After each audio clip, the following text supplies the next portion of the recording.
En Afrique, beaucoup de gens croient en la sorcellerie. L'une des superstitions les plus terribles est liée aux malades mentaux. On les considère comme des gens qui sont possédés par le diable.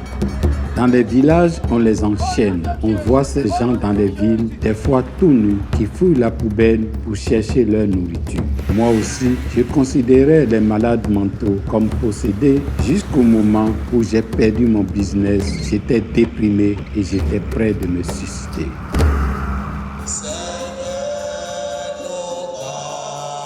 Un prêtre m'a dit alors, chaque croyant doit poser une pierre durant la construction de l'église. J'ai compris que ma pierre, c'est d'aider les malades mentaux. En Afrique, ils sont oubliés par tout le monde. En Côte d'Ivoire, il n'y a que 2 hôpitaux psychiatriques.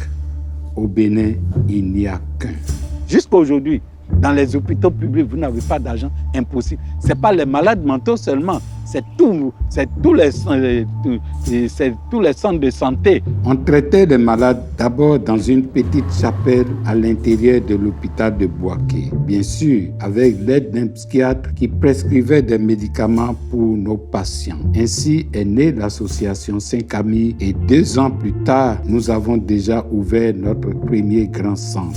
On a commencé à m'inviter chez les malades qui étaient dans les villages. Ce que je voyais déchirait mon cœur.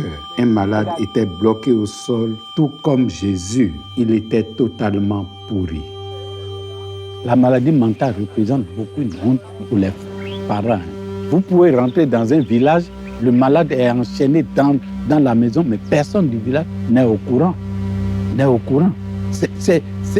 Ils sont traités comme pire qu'un animal. Ces malades, on les envoie dans des camps de prière au lieu de les traiter. Et là-bas, les pasteurs les enchaînaient pour chasser le diable. Il y a des camps où on garde des centaines d'hommes et de femmes pendant des années. On les enchaîne à des arbres. Il faut le frapper pour chasser le diable. Et il doit faire 3 jours par semaine obligatoire, jeûne, forcé, sans manger, sans boire. Les gens ne doivent pas être enchaînés. J'essaie de leur faire retrouver leur dignité d'homme. Julien avait 18 ans quand ses parents l'ont mis au fer jusqu'à poil. Il pensait qu'il était possédé, bien qu'il soit bipolaire. Nous l'avons libéré des fers et commencé le traitement. Quelques mois après, on ne pouvait plus le reconnaître. J'aime les sciences de la vie et de la terre. C'est pour mieux appréhender ce qui se passe entre l'univers. Maintenant, je suis sans les chaînes, ça me fait de la merveille. En plus des schizophrènes, des bipolaires, nous avons aussi des épileptiques. En Afrique, ils sont aussi considérés comme possédés. Les gens pensent qu'ils sont contagieux et quand ils font des crises, les gens ont peur de les toucher. On empêche les enfants épileptiques d'aller à l'école. Aujourd'hui, on récupère. Beaucoup commencent maintenant à comprendre que ce sont des gens, s'ils suivent bien leur traitement, ils peuvent mener leur vie comme tout le monde.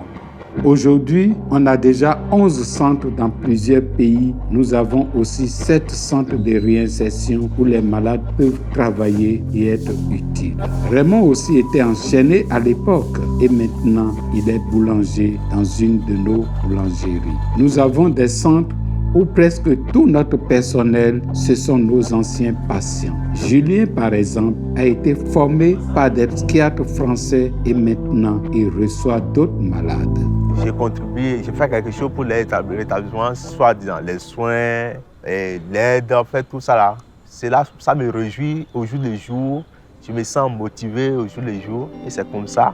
L'approche envers les malades mentaux s'améliore peu à peu en Afrique. J'espère que notre travail y a aussi contribué. C'est sûr, nous avons beaucoup de problèmes. Des fois, on ne sait pas où trouver l'argent pour les médicaments. Mais je suis habitué à mettre ma confiance sur la providence. Je sais que Dieu ne laissera jamais ceux qui ont besoin d'aide. Les malades mentaux, généralement, les gens se disent que ce sont des gens perdus.